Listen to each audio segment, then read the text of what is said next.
नमस्कार मेरे प्यारे बच्चों, आप सभी का दिल खोल कर स्वागत है आपके अपने प्यारे से यूट्यूब चैनल दी ऑनलाइन कोचिंग में। दोस्तों मैं हूं नितेश। तो हंस तो मुस्कुरा तो रोना कम कर दे, जिंदा है तो जिंदगी की नाक में दम कर दे। और कामयाबी हाथों के लकीरों में नहीं, माथे के पसीनों में होती। इसलिए न हार होनी चाहिए, न थकान आनी चाहिए। जीत के लिए निकले हो तो बस जीत होनी चाहिए, और मेहनत इतनी शिद्दत और ईमानदारी के साथ कीजिए कि हार को भी हार से शर्म आनी चाहिए। तो कैसे हैं आप सभी लोग, जरा कमेंट करके बता दीजिए। और बेटा आज की इस क्लास के अंदर हम एक्सरसाइज 10.5 जी हाँ प्रश्नावली 10.5 को करने वाले हैं। देखते हैं, एक में खत्म होगा तो एक में, वरना दो पार्ट में इस वीडियो खत्म कर देंगे। और इसी के साथ साथ आपका ये चैप्टर भी क्या हो जाएगा, फिनिश हो जाएगा। बाकी आज का मेरा लुक देखिए, थोड़ा सा बाबा बन के आया हूँ, पंडित जी बन के आए हैं। तो लुक कैसा लग रहा है जरा आप लोग कमेंट करके बताइएगा, ठीक है ना। तो चलिए स्टार्ट करते हैं आज की इस बेहतरीन क्लास को, ठीक है ना। और आप लोग की पढ़ाई वगैरह कैसे चल रही है जरा कमेंट्स वगैरह करके बता दीजिएगा, ठीक है ना। क्योंकि आप लोग बहुत ही क्या हो गए हो, बहुत ही ज्यादा खतरनाक साबित हो रहे हो इस समय, क्या बहुत ही ज्यादा खतरनाक साबित हो रहे हो। तो चलिए शुरू कर लेते हैं आज के सेशन को। तो बेटा आपके सामने रहा पहला क्वेश्चन, लेकिन पहले क्वेश्चन को करने से पहले मैं आपके सामने कुछ प्रमेय रखना चाहता हूं। मैंने आपको बताया था दो प्रमेय, आइए प्रमेय को मैं आपको यहीं पे दिखा देता हूं, यहीं पे दिखा देता हूं दोनों प्रमेय क्या क्या थी, तो ज्यादा सही रहेगा। कि फिर आप लोग कहोगे अरे सर जी ये प्रमेय हमको नहीं देखी है, फिर रोने लगते हो।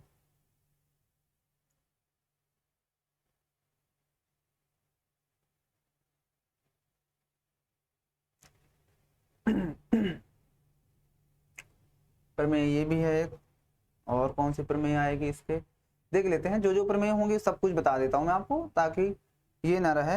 प्रमेय 8 और बताते हैं, शायद कोई प्रमेय दिख जाए, नहीं है, बस यहीं से शुरू है पहले प्रमेय। तो आइए पहली प्रमेय बेटा आपके सामने है 10.8। इस प्रमेय को देख लो, आप क्या कह रही है। प्रमेय 10.8 क्या कह रही है कि एक जाप द्वारा केंद्र पर अंतरित कोण वृत्त के शेष भाग पर किसी बिंदु पर अंतरित कोण का दोगुना होता है। यहां पर मैं इसलिए दिखा रहा हूं, बाकी आपको पता है। सीधा सीधा समझो कि अगर कभी आपके पास कोई एक वृत्त दिख जाए और वृत्त के केंद्र पर सॉरी कोई भी चाप ले लेते हैं। मान लो ये ए बी आपके पास चाप है, ये ए बी चाप है, और इस चाप द्वारा ये केंद्र पर बनाया गया कोण है, ये केंद्र पर बनाया गया कोण है, और इसी के द्वारा वृत्त के शेष भाग पर कहीं पर भी बनाया गया कोण है। तो अगर ये वाला कोण यक्स हो, मतलब कि ये वाला कोण अगर यक्स है तो ये वाला कोण 2x होगा। इस बात को याद रखिएगा। कहने मतलब किसी चाप द्वारा केंद्र पर बनाया गया कोण और उसी चाप द्वारा वृत्त के शेष भाग पर या वृत्त के कहीं किसी परिधि पर कहीं भी बनाया गया कोण क्या होता है, उसका दोगुना होता है। तो यानी ये वाला जो कोण होगा इसका ये वाला कोण दोगुना होगा, मतलब केंद्र वाला बड़ा होता है। कहीं पर भी अगर मैं कह देता हूं कि आपके पास ये एंगल है, कोई एक आपके पास त्रिभुज है, क्या वृत्त है, और मान लो ये ए बी आपके पास एक चाप दे दिया गया है, इसके द्वारा ये केंद्र पर बन रहा है, और फिर इसके बाद ये बना दिया मैंने यहाँ पर एक एंगल, मैंने कह दिया ये आपका 40 डिग्री है। तो आपका मैंने कहा ना कि उसी चाप द्वारा ये बना, उसी चाप द्वारा ये, तो इसका मतलब ये इसका डबल होगा, 80 हो जाएगा। अगली प्रमेय ये कहती है, चलो ये तो समझ में आ गया। अब अगली प्रमेय देख लो, अगली प्रमेय देख लेते हैं। अगली प्रमेय क्या है जरा ध्यान से देखिएगा मेरे लाल, वरना मैं कर दूंगा तुम्हें हलाल।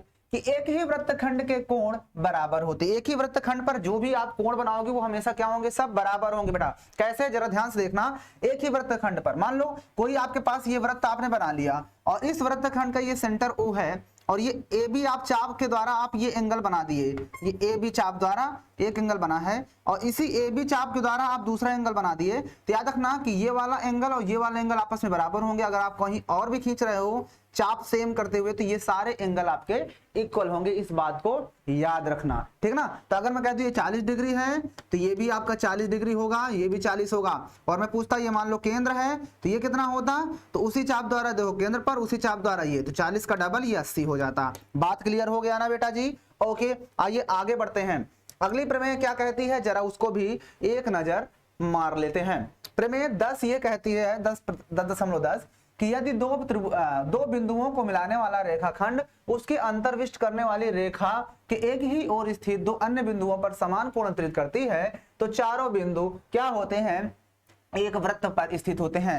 अर्थात कहने का मतलब यह है कि आपका चक्रीय चतुर्भुज जो होता है, चक्रीय चतुर्भुज आपका बेटा वही होगा कि आपके पास अगर इस तरह से कोई मतलब कि वृत्त है और 4 पॉइंट, चक्रीय चतुर्भुज वो होता है जिसके चारों शीर्ष होंगे किसी भी चतुर्भुज के जो कि उस वृत्त पर की परिधि पर स्थित होंगे। तो आपका जो ABCD बन जाएगा बेटा जी, ये आपका एक चक्रीय चतुर्भुज होता है। और याद रखना चक्रीय चतुर्भुज के जो सम्मुख कोण होते हैं उनका सम हमेशा 180 के बराबर होता है, यानी angle A plus angle B बराबर 180 होता है। क्यों होता है चलो इसको भी बता दूंगा एक वीडियो में। और A और C और एंगल A और C, A और B कहां से आ गए, A और C होगा, ये C है। और इसके बाद एंगल आपका जो B है और एंगल D है, इन दोनों का सम भी बेटा जी 180 डिग्री होता है। किसी दिन बता दूंगा कैसे होता है, वैसे कि बहुत आसान होता है, बाकी मैं बता दूंगा, टेंशन मत लीजिए, ठीक है ना। चलिए आइए आगे चलते हैं, अगली प्रमेय देखते हैं क्या कहती है। अगली प्रमेय ये है बेटा, ये कहती है अगली प्रमेय चक्रीय चतुर्भुज पर, चक्रीय चतुर्भुज है ना जिसके चारों शीर्ष, किसी भी चतुर्भुज के चारों शीर्ष कहां होना चाहिए, वृत्त की परिधि पर। कोई ऐसा ना कि एक तो सटक जाए, सारे के सारे चारों के चारों वृत्त की परिधि पर होना चाहिए, तभी आपका वो चक्रीय चतुर्भुज होगा, ठीक है ना। अगला है चक्रीय चतुर्भुज के सम्मुख कोणों का प्रत्येक युग्म का योग 80 होता है, अभी मैंने बताया A और C का और B और D का। फिर आगे है यदि किसी चतुर्भुज के सम्मुख कोणों के योग 180 है तो वो एक चक्रीय चतुर्भुज होगा। हाँ, इस प्रमेय को भी याद रखना, प्रमेय 10.10 का उल्टा होता है 10.11 प्रमेय, 10.12 प्रमेय, 10.11 का उल्टा 10.12 होता है। मतलब कि अगर किसी भी चतुर्भुज के चारों शीर्ष क्या होंगे, वृत्त के शीर्ष पर, वृत्त के परिधि पर होंगे, तो उनके सम्मुख कोणों का योग 180 होता है। और कभी भी ऐसा आ जाए कि किसी भी चतुर्भुज के जो शीर्ष होंगे वो एक वृत्त पर स्थित हों, वृत्त की परिधि पर स्थित हो, तो अगर उनके सम्मुख कोणों के 180 अंश के बराबर हो गया तो वो चतुर्भुज को आप चक्रीय चतुर्भुज कह सकते हो। ये उल्टा हो गया, चक्रीय चतुर्भुज है तो सम्मुख कोण तो बराबर 180 अंश होगा सम। और अगर वो ये नहीं कहता कि चक्रीय चतुर्भुज नहीं है या नहीं है, लेकिन हमने क्या किया, उसके सम्मुख कोणों के 180 अंश देख लिया, तब भी वो चक्रीय चतुर्भुज होगा। ठीक, एक नहीं दोनों का सम 180 होना चाहिए ना कि एक ठेके दिखा दिया काम खत्म, दोनों का। हाँ आइए अब चलते हैं बेटा जी एक्सरसाइज पर और क्वेश्चन को हलाल करते हैं आपकी मदद से। तो यहां पर आपके सामने प्रश्नावली 10.5 आ चुकी है और हम इसे करने वाले हैं पोस्टमार्टम। इसका हम करेंगे पोस्टमार्टम। अच्छा, पोस्टमार्टम को हिंदी में क्या बोलते हैं आप लोग कमेंट करके बताइएगा, ठीक है। चलिए आपके सामने आकृति 3.6 में कहां है 3.6 भैया, ये है क्या? हाँ, तो फिर भैया इसको थोड़ा सा छोटा कर लेते हैं, आओ छोटा करते हैं। फिगर देख लो, यही देखो 3.6 ये वाला फिगर है, ठीक है। बहुत ज्यादा छोटा कर दूंगा तो आपको दिखेगा नहीं। 3.6 फिगर बना हुआ है जिसमें आपको ये कह रहा है कि इसका केंद्र O है, ये O केंद्र है। कहता है एक वृत्त पर 3 बिंदु A, B और C इस प्रकार से हैं, ये A, B, C इस प्रकार से लिए गए हैं कि BOC एंगल 30 डिग्री है, AOB 60 डिग्री है इधर वाला। तो आपको बताना है ABC के अतिरिक्त एंगल D पर ADC बनाया गया है। ADC मतलब ये नीचे D है। आओ इसको बना लेते हैं, पहले क्वेश्चन का ये फिगर हम बना लेते हैं तो आपको ज्यादा अच्छे से समझ में आ जाएगा। यहां पर देखो ये आपका वृत्त है, वृत्त पर क्या है, इसमें इसने 3 पॉइंट लिए हैं, केंद्र से ABC को मिलाया है। ये केंद्र है, ये A है, ये B है और ये C है, इन सभी को मिला दिया है ऐसे ADC, यानी एक कहीं नीचे भी पॉइंट लिया गया है क्या, एक नीचे भी कोई पॉइंट है D। अब इस D से A और C को मिलाया है, यानी एक नीचे D ले लिया है पॉइंट और उस D से इसको मिला दिया है और इसको भी मिला दिया है, ये ऐसे। देखिए मैंने इसको क्यों मिला दिया, ये वाली लाइन जो मिलाया हूं ये गड़बड़ है, इसको नहीं मिलाना चाहिए था ये वाली लाइन, ठीक है ना। ये फिगर बना हुआ है। तो आपको इस क्वेश्चन में दिया है कि ये वाला एंगल 30 डिग्री है। कौन सा बेटा? बेटा आपके पास ये वाला एंगल 30 डिग्री दे दिया है और ये वाला एंगल 60 डिग्री दे दिया है। तो पूछा है ADC मतलब ये वाला एंगल कितना होगा, आपको ये बताना है। और ये सेंटर है, ये क्या है, केंद्र का सेंटर है। चलिए अब आपको पता है कि जो ये केंद्र पर बना हुआ कोण है AC चाप द्वारा केंद्र पर बना कोण और AC चाप द्वारा शेष परिधि पर बना हुआ कोण है, तो उसका ये डबल होता है, यानी 60-30 दोनों को जोड़ कर 90 हो गए हैं। तो 90 का आधा सीधा सीधा ये 45 डिग्री हो जाएगा। सिंपल है। खैर लगाने का तरीका भी आप देख लीजिए। तो यहाँ पर लिखेंगे angle AOB plus angle COB equal to angle AOC होगा कि नहीं होगा। मतलब ये वाला एंगल और ये वाला एंगल दोनों जोड़ दूंगा तो पूरा पूरा AOC पूरा एंगल नहीं होगा, बिल्कुल होगा। तो ये एंगल आपके पास दिया है 60 डिग्री और प्लस ये एंगल है बेटा जी 30 डिग्री और ये दिया है आपके पास एंगल AOC, तो 60 30 90 डिग्री हो जाएगा आपका एंगल AOC, या आप इसी को पलट कर लिख सकते हो angle AOC equal to 90 degree. मतलब बेटा जी आपने ये पूरा एंगल निकाल लिया 90 डिग्री और आपको प्रमेय पता है कि किसी चाप द्वारा केंद्र पर बना कोण उसी चाप द्वारा वृत्त के शेष भाग पर बने कोण का 2 गुना होता है। तो यहां पर हम लिख सकते हैं अतः एंगल AOC या एंगल ADC वो क्या होगा, या चलो एंगल AOC ही लिखो, ये क्या होगा डबल होगा शेष भाग पर बने कोण का ADC का। प्रमेय आप लोग लिख लीजिएगा कि किसी चाप द्वारा केंद्र पर बना कोण तथा उसी चाप द्वारा वृत्त के शेष भाग पर बने कोण का 2 गुना होता है। तो हमने लिख दिया, तो एंगल AOC आपने निकाला कितना आया था बेटा 90 डिग्री, तो आपने ये 90 रख दिया equal to 2 into angle ADC तो आपको निकालना ही है, तो 90 के डिवाइड में आ जाएगा 2 और इधर बचेगा बेटा ADC, तो यहां से इसको काटोगे तो 45 डिग्री, मतलब यहां से एंगल ADC आपने निकाल लिया 45 degree and this is your correct answer. आप लोग आंसर मिला लीजिएगा, मेरे पास आंसर नहीं है इसका, ठीक है। तरीका सही होना चाहिए, बस हो गया। तरीका आपको मैंने बता दिया कैसे है, आंसर आना ना आना वो कैलकुलेशन पर डिपेंड करता है। अगर आपका तरीका सही है तो अगर आपने तरीका सही लगाया है और आपका आंसर गलत हुआ तो इसका मतलब आपने कहीं ना कहीं कैलकुलेशन में गलती किया है। तो तरीका मैंने बता दिया और आपके सामने आंसर आ चुका है। तो आप जब बार बार प्रैक्टिस कर लोगे इस तरह क्वेश्चंस को तो आपको बेहतरीन तरीके से समझ में आ जाएगा। अब बताइए कहां पर दिक्कत हुई इस क्वेश्चन को करने में, क्या आप कहीं पर भी किसी भी तरह का दिक्कत है तो कमेंट बताइए, कमेंट में आप लोग कमेंट कीजिए, ठीक है ना। चलिए आगे चलते हैं अगले क्वेश्चन पे, ये क्वेश्चन यहीं पे फिनिश हो जाता है। आइए अगले क्वेश्चन को देखते हैं और उसको भी धुआं धुआं करते हैं। क्वेश्चन नंबर 2 देखिए बेटा क्या कहता है कि किसी वृत्त की एक जीवा वृत्त की त्रिज्या के बराबर है। अब ये लो यहां पर ये कह रहा है कि कोई आपके पास वृत्त है और उस वृत्त की जो त्रिज्या है, वृत्त की जो जीवा है वो उस वृत्त की त्रिज्या के बराबर है।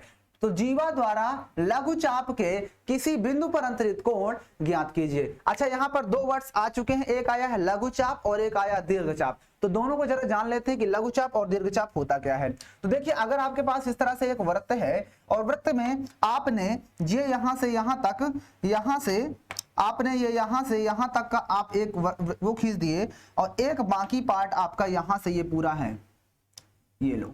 तो याद रखना कि ये चाप तो हैं, दोनों के दोनों चाप हैं, दोनों के दोनों चाप हैं। तो ये जो इतना बड़ा चाप बना है ये आपका दीर्घ चाप होता है। दीर्घ चाप, जिसका बड़ा चाप है वो दीर्घ चाप होगा और ये देखो छोटा चाप है इसलिए हम इसको क्या बोलेंगे बेटा लघु चाप। क्या बोलेंगे लघु चाप। यानी कि लघु चाप और दीर्घ चाप आपको समझ में आ चुका है। तो अगर ये समझ में आ गया तो आपको ये क्वेश्चन भी समझ में आ जाएगा। बहुत आसान क्वेश्चन है। तो आइए इस क्वेश्चन को भी धुआं धुआं करते हैं। आइए दूसरा क्वेश्चन कह रहा है कि किसी वृत्त की एक जीवा वृत्त की त्रिज्या के बराबर है। तो पहले इस यहां तक का फिगर ड्रा कर लेते हैं।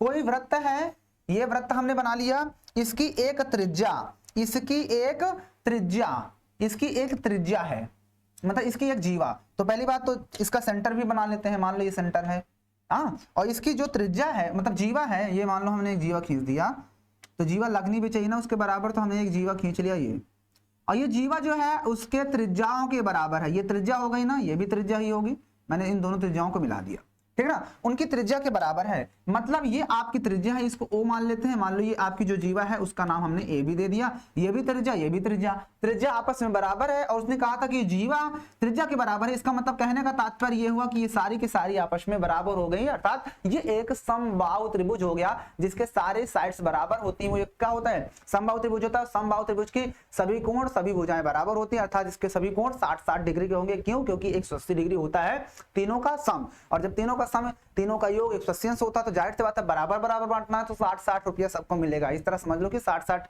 कोण हो जाएगा सब, ठीक है ना। उसके बाद आगे इसने ये कहा है कि जीवा द्वारा लघु चाप के किसी बिंदु पर अंतरित कोण।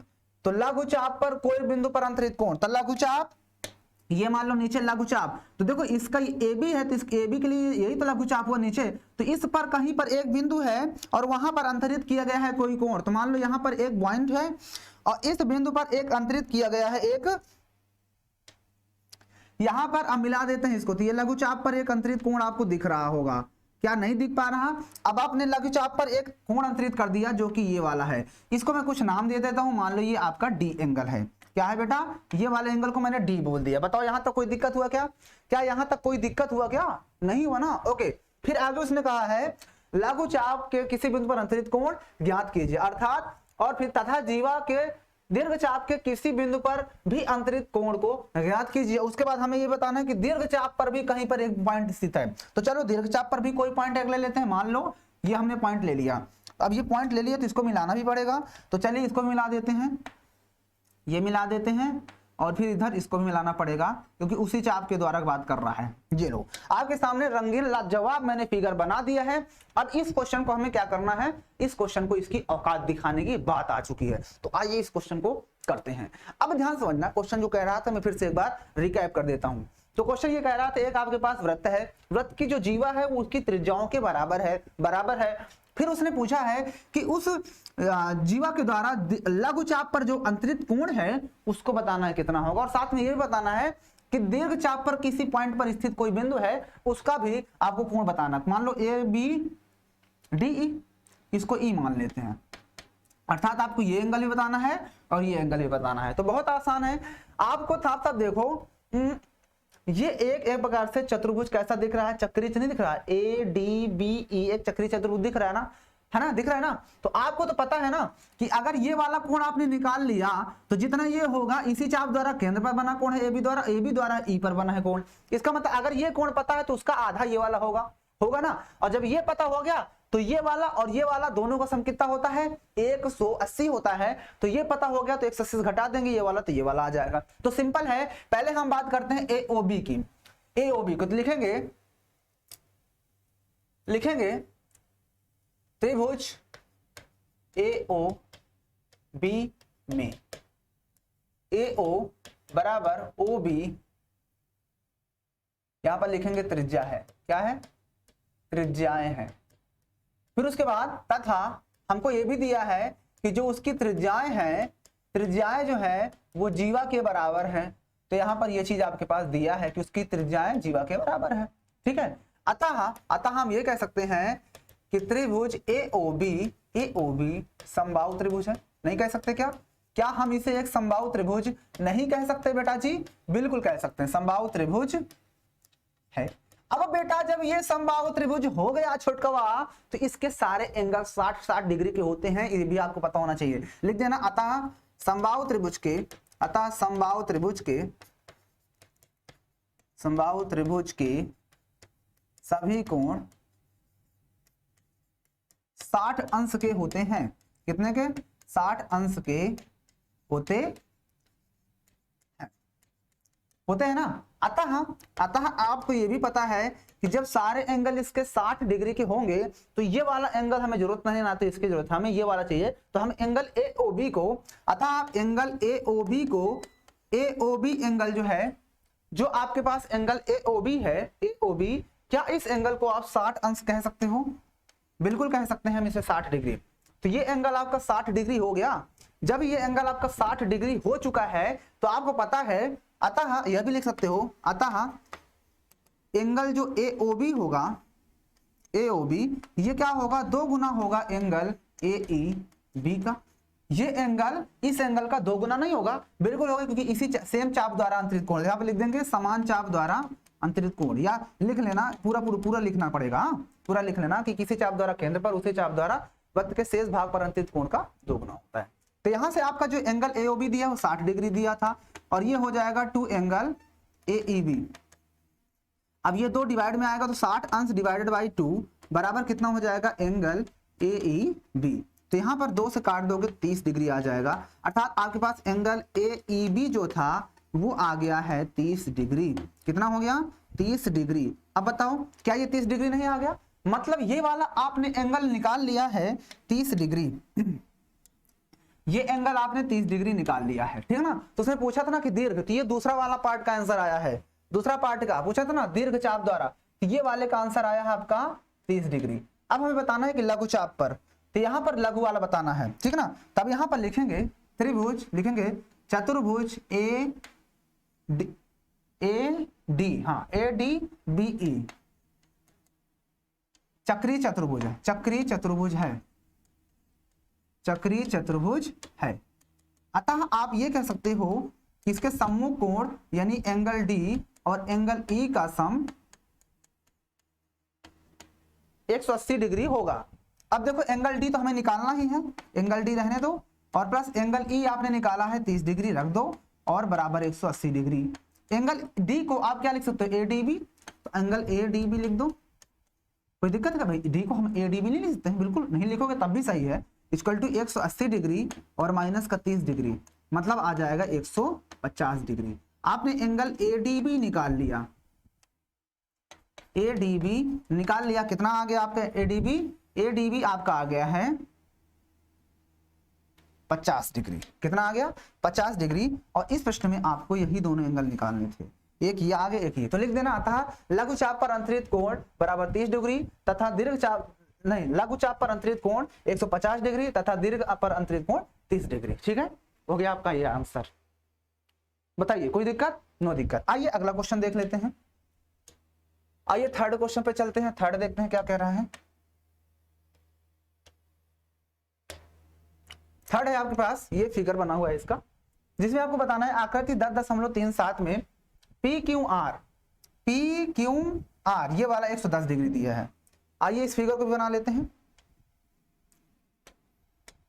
एक वृत्त दिया है,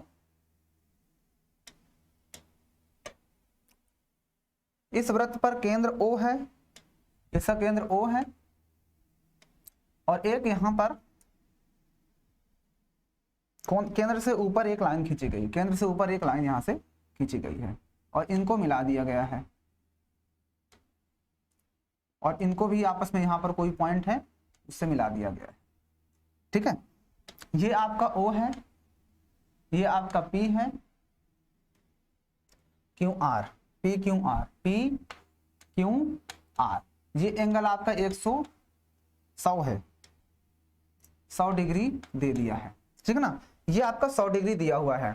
फिर आगे उसने कहा है कि एंगल जो पी क्यू आर है वो 110 है।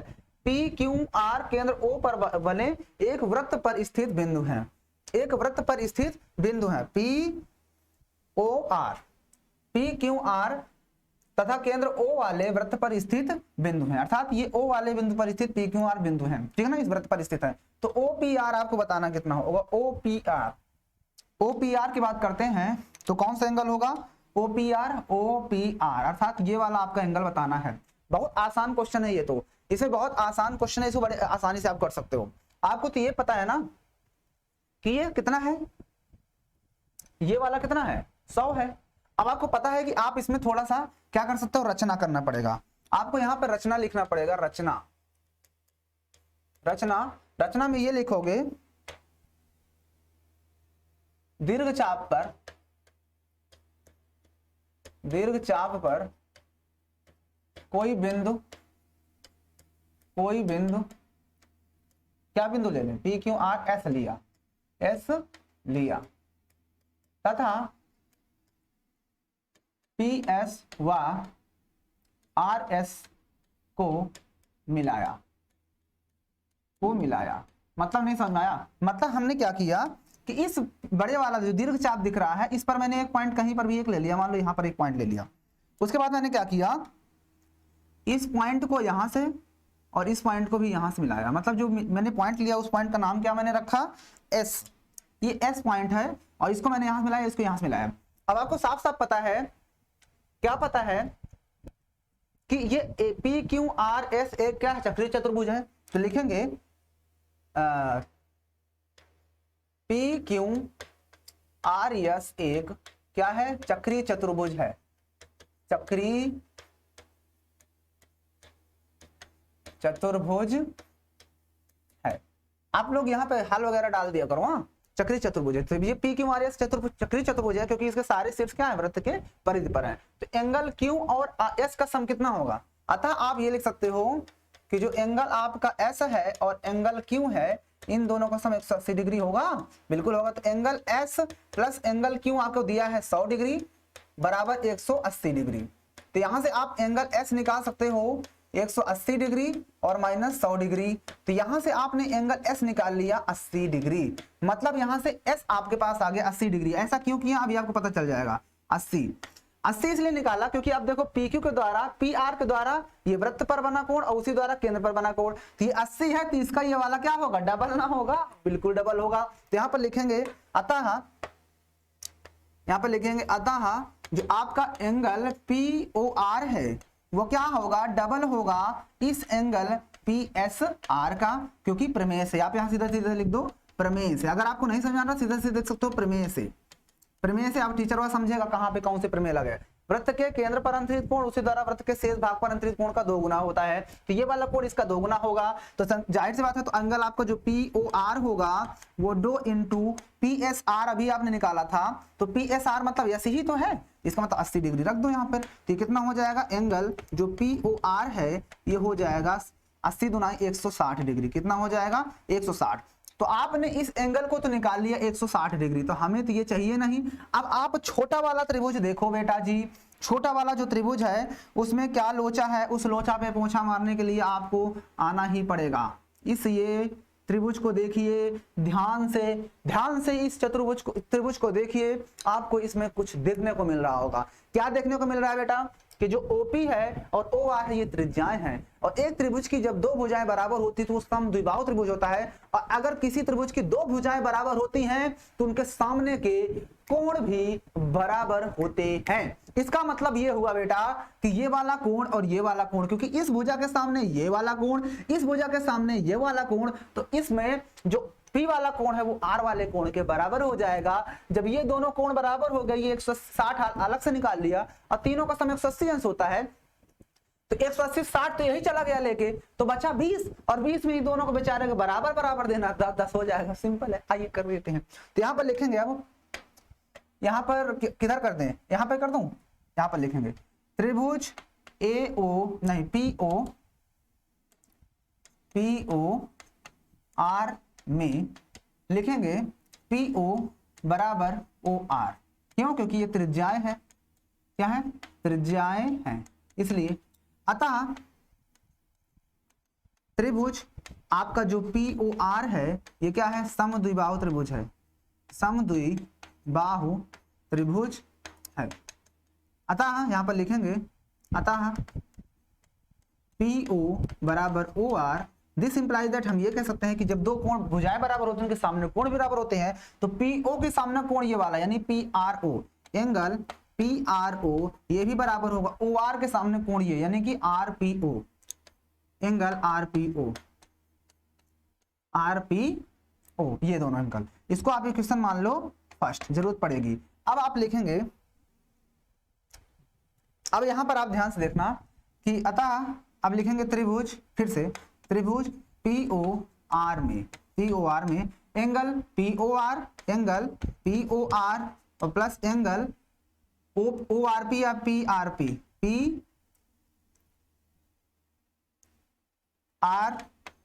PRO प्लस एंगल ये PRO, फिर ये वाला RPO, एंगल RPO। इन तीनों का सम 180 नहीं होगा, बिल्कुल होगा।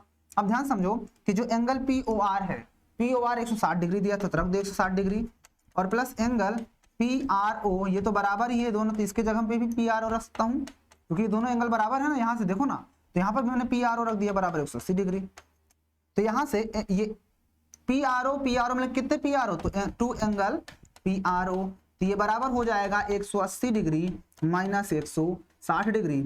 यहां तक हो गया, समझ में आया। ओके, अब इतना करने के बाद आपको ये भी पता है कि जो एंगल PRO होगा वो उधर जाएगा, इन दोनों से घटा दो, कितना बचेगा, 180 से 160 घटा दिए, कितना बचा 20, और ये 2 इधर मल्टीप्लाई में इधर डिवाइड में चला जाएगा, तो 2 1 जा 2 10 जा, अर्थात यहाँ से एंगल जो PRO है वो आ जाएगा 10 डिग्री। अब यहाँ पर मैं इधर लिख देता हूँ, इस चीज को आगे मैं इधर लिख देता हूँ, आप समझ जाना।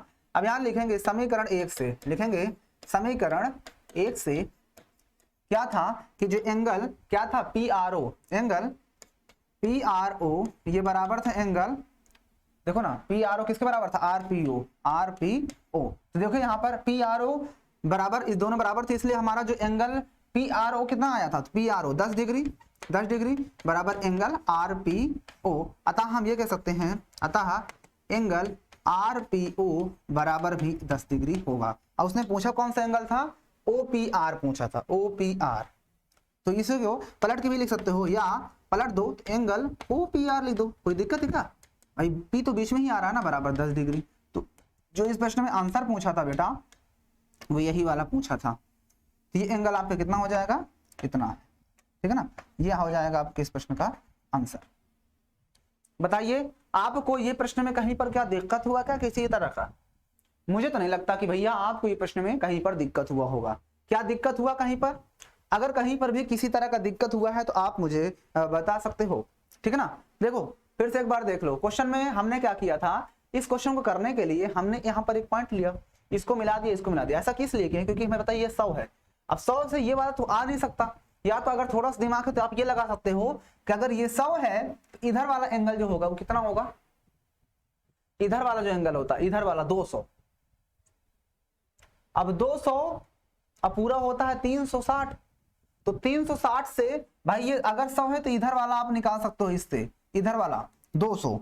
अगर इधर वाला आपने 100 का डबल इधर वाला होगा 200, तो अगर ये 200 आ गया तो टोटल होता है 360। तो 360 से घटाओ 0 6, 3 में से 1 2, 3 में से 2 गया 1 आया, तब ये इधर वाला आएगा। कभी भी अगर ये वाला दिया हो तो इधर वाला हमेशा निकलेगा, याद रखना। अगर ये 100 है तो 100 का डबल इधर वाला होगा, ये वाला पार्ट कितना होगा 100 का डबल 200। अब 200 ये और पूरा होता है 360, जिसकी वजह से ये 200 पूरा 360 होता है, 360 से ये 200 घटा दोगे ये वाला तो बचा हुआ पार्ट ये 160 नहीं आ जाएगा। ये हो गया, आप ऐसे भी कर सकते हो, या तो अगर नहीं समझ में आता ये वाला तो सीधा सीधा इसको मिला दो इसको। तो आपको पता है चक्रीय चतुर्भुज के सम्मुख कोण 180 अंश के बराबर होता है, तो ये 100 तो 80 ही होगा, ये तभी तो दोनों का 180 होगा। जब 180 आ गया तो देखो ना केंद्र पर ये पी आर के द्वारा केंद्र पर अंतरित कोण, उसी के द्वारा ये मतलब केंद्र पर अंतरित कोण उसी द्वारा शेष भाग पर अंतरित कोण का दोगुना होता है, इसलिए 80 तो इसका डबल 160। अब आपको पता है कि जब ये 160 है तो ये दोनों त्रिज्याएं थी तो इनके सामने कोण भी बराबर होंगे, तो ये कोण प्लस ये कोण बराबर प्लस 160 बराबर 180। तो 160 जाएगा उधर 180 घट जाएगा, 20 बचेगा, 20 में 10 10 दोनों होगा, सिंपल है ना। तो इस तरह से आपने 10 निकाले। बताना कितना आसान है, लेकिन लगाना थोड़ा सा मेहनत का काम है, थोड़ा लगाना पड़ता है, बाकी आसान क्वेश्चन है, ठीक है ना। जैसा सेम वैसा ही है जैसा कि हमने रेखा और कोण में पढ़ा था, रेखा और कोण में भी बहुत आसान क्वेश्चन होते थे, लेकिन क्या करना पड़ता था, थोड़ा सा दिमाग लगाना पड़ता था, मतलब कि लगाने में थोड़ा टाइम लगता है बस। चलिए हो गया ये क्वेश्चन। आइए अगला एक क्वेश्चन और देख लेते हैं। आइए क्वेश्चन नंबर 4 देखते हैं क्या कह रहा है।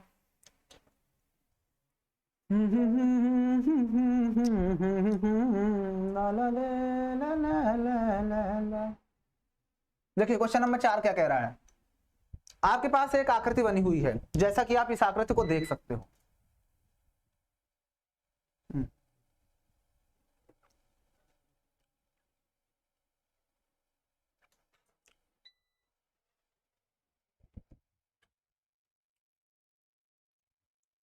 टेक्निकल इशू होते रहते हैं थोड़ा बहुत, ठीक है ना। तो घबराने वाली बातें नहीं होती हैं, कभी लाइट आती है कभी जाती है, ये तो जिंदगी में जब डिसबैलेंस होती ही रहती है, तो लाइट कौन सी बड़ी बात चीज है, ठीक है ना। खैर कोई बात नहीं, बस 2 मिनट का काम लीजिए, 2 मिनट में हम आते हैं फिर से बैक टू बैक। तब तक आपको एक गाना सुनाता हूँ।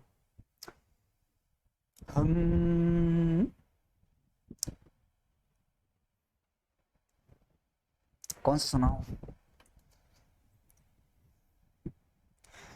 बहुत प्यार करते हैं, बहुत पुराना गाना है, इतना पुराना नहीं सुनाना, कोई नया गाना सुनाता।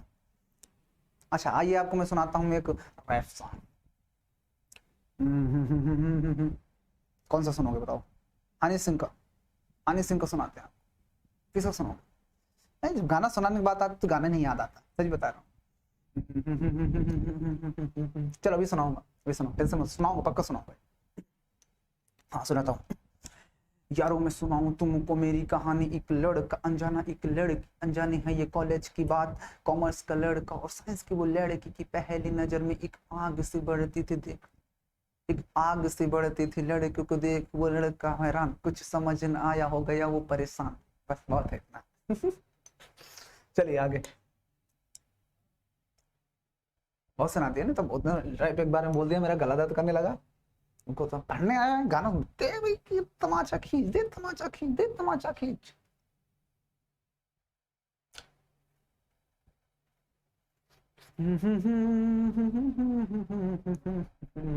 दो मिनट लगेगा, बस 2 मिनट में। इतना ही अच्छा हुआ कि जो क्लास शुरू होती है, कोई क्वेश्चन ऐसे टाइम पे नहीं बंद होता कि आधा करने के बाद बंद हो जाए, तब गुस्सा लगती है।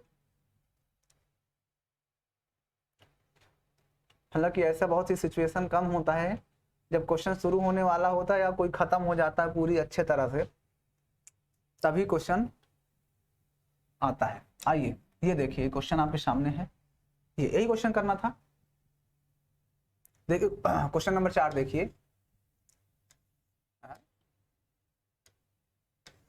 कहता है आकृति 10.38 आपके सामने बनी है, इसमें ए सी बी दिया है आपके पास, ये 31 दिया है। फिर कह रहा है बी सी डी ज्ञात करो। हमें कौन सा एंगल बताना है? बी सी डी क्या होगा? बी सी डी ये वाला एंगल हमें बताना है कितना होगा। मुझे बताओ कि ये वाला जो ट्रायंगल आपको दिख रहा है, ये वाला ट्रायंगल, इस ट्रायंगल को ध्यान से देखो महाजन, इस ट्रायंगल को आप ध्यान से देखिए तो आपको ये एंगल पूरा दिया है 69 डिग्री, ये पता है 31, तो ये वाला नहीं निकाल लोगे। जब ये वाला आ जाएगा तो आपको पता है कि बीसी चाप द्वारा यहाँ पर बना कोण उसी बीसी चाप द्वारा फिर से अंतरित कोण है, तो आपको पता है ना कि एक ही वृत्तफल या संगत कोण आपस में बराबर होते, इसलिए जितना ही होगा उतना ही होगा। तो ये वाला निकालना बहुत आसान, तो लिखेंगे हल में डायरेक्ट कर रहा हूँ, डायरेक्ट हल कर रहा हूँ, ये भी यहीं पे हो जाएगा। लिखेंगे त्रिभुज ए बी सी में कौन सा angle? Angle A B C plus angle B A C plus angle B C A बराबर 180, ये तो पता है। अब देखो ए बी सी कितना है 69 डिग्री, तो रख दो 69 डिग्री। बी ए सी आपको ये निकालना ही है, angle B A C plus angle ये वाला कितना दिया है बी सी ए, तो बी सी ए 31, रख दो 31 बराबर 180 डिग्री। तो यहाँ से आपका जो एंगल बी ए सी है वो क्या हो जाएगा, दोनों को जोड़ दो, देखो 36 90 और 90 10 100 हो जाएगा, नहीं हो जाएगा 100 बराबर 180 डिग्री।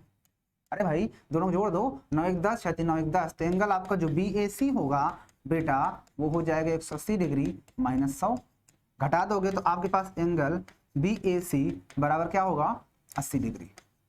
अब आपने एंगल बी ए सी तो निकाल लिया, ये वाला आपका 80 डिग्री। आपको पता है यहाँ पर लिखेंगे, यहाँ पर लिखेंगे आपका जो कोण बी ए सी है या एंगल बी डी सी है वो बराबर होगा एंगल बी ए सी के। क्यों? यहाँ पर लिख देना एक ही वृत्तखंड के कोण है, एक ही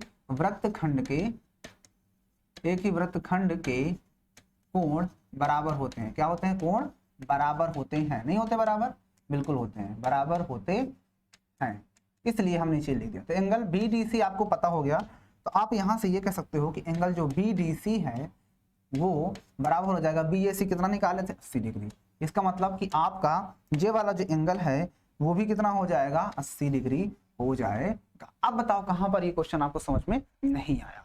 बोलिए, क्या आपको अभी भी इस क्वेश्चन को कहीं पर दिक्कत हुई करने में?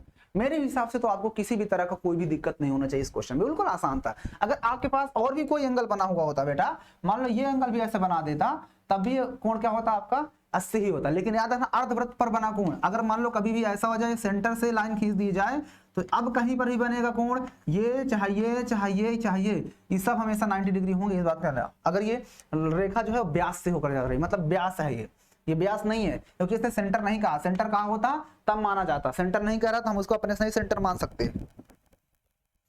ठीक है, आइए क्वेश्चन और देख लेते हैं, क्वेश्चन नंबर 5। क्वेश्चन नंबर 5 देखिए, आपके सामने क्वेश्चन नंबर 5 देख सकते हो, ये क्वेश्चन नंबर 5 है। आइए इसको मैं फिगर इधर बना लेता हूं क्वेश्चन नंबर 5 का। एक वृत्त है, ये रहा एक वृत्त, एक लाइन ऐसे फिर ऐसे ऐसे मिला दिया है, मतलब यहां से एक लाइन ऐसे खींचा है फिर ऐसे करके यहां मिला दिया है और फिर ऐसे करके यहां मिला दिया। ठीक है, ओके। ये है ए बी सी डी, ऐसे है ए बी सी डी, ठीक है ना। सेंटर इसका नहीं, ये 130 डिग्री दिया है ई वाला, ये है आपका 130 डिग्री। ठीक है, कोई बात नहीं। कहता है आकृति 10.39 में कहता है ABCD क्या है, 4 बिंदु हैं, 4 बिंदु ABCD दिए गए हैं जो वृत्त पर हैं। ACBD एक बिंदु E पर प्रतिच्छेद करते हैं, यानी AC जो है और जो BD एक दूसरे को E पर प्रतिच्छेद करते हैं। यहाँ पे आप देख सकते हो कि जो AC है और BD बिंदु E पर प्रतिच्छेद कर रहे हैं, ठीक है। फिर आगे उसने कहा कि BEC 130, मतलब ये वाला जो पार्ट है वो 130 दे दिया है। ECD 20 डिग्री दिया। अच्छा एक और भी दिया ECD 20 डिग्री। तो देखो ECD मतलब ये वाला पार्ट आपके पास दिया है 20 डिग्री, ठीक है ना, ये 20 डिग्री आपको दे दिया है। ओके, आगे उसने ये कहा है कि बताओ BAC कितना होगा, एंगल BAC आपको निकालना है। BAC, तो BAC को जरा हाईलाइट कर लेते हैं, कहां पे है, तो BAC ये वाला चाहिए। इसको निकालने के लिए या तो ये वाला पूरा एंगल ये पता चल जाए, या तो फिर ये वाला एंगल पता चल जाए, D वाला। तो D वाला पता करना बहुत आसान है। कैसे, आपको पता है कि ये वाला 30 डिग्री दिया है, तो ये वाला पार्ट कितना होगा, क्योंकि पूरे 180 बनता है तो ये वाला 50 ना हो जाएगा ना 50, और 50 20 70 होता है, तो 70 180 घटाओगे तो ये वाला 110 हो जाएगा। ये वाला कितना हो जाएगा 110। जब 110 हो गया तो जाहिर सी बात है ये भी 110 होगा, क्योंकि देखो BC चाप द्वारा दोनों बने हुए हैं। आसान है, कितना आसानी से क्वेश्चन सॉल्व हो गया। तो आइए इसको कर लेते हैं। यहाँ पर ज्ञात करना है, ज्ञात क्या करना है, ज्ञात करना है एंगल BAC का मान, ये निकालना है आपको। हाँ देखिए इसको हल देखिए, हल में लिखेंगे कि BD एक रेखा खंड है, एक रेखा खंड है। अतः आप ये कह सकते हो कि जो एंगल आपके पास दिया है BEC प्लस एंगल DEC बराबर 180। यहां पर लिख सकते हो रैखिक युग्म, रैखिक युग्म से, यानी ये वाला एंगल प्लस DEC ये वाला एंगल। तो ये BEC आपके पास दिया ना 130 डिग्री, तो यहाँ पर आप 130 रख दो और ये वाला आप निकाल लो DEC को बराबर 180 अंश करके। तो यहाँ से आपका जो एंगल DEC है वो हो जाएगा 180 डिग्री माइनस 130 डिग्री। तो आप एंगल DEC को कह सकते हो कितना हो जाएगा 50 डिग्री। तो आपने ये एंगल 50 निकाल लिया। अब त्रिभुज ये छोटा वाला देख लो, कौन सा त्रिभुज, मैं हाईलाइट कर देता हूं इस त्रिभुज को तो आपको ज्यादा समझ में आएगा। ये जो त्रिभुज दिख रहा है इस त्रिभुज की मैं बात कर रहा हूं। त्रिभुज EDC में लिखेंगे, त्रिभुज EDC में, EDC में एंगल आपका कौन सा EDC plus angle EDC plus DEC plus angle ECD बराबर 180 अंश। नहीं भाई, ये एंगल प्लस ये एंगल प्लस ये 180 डिग्री।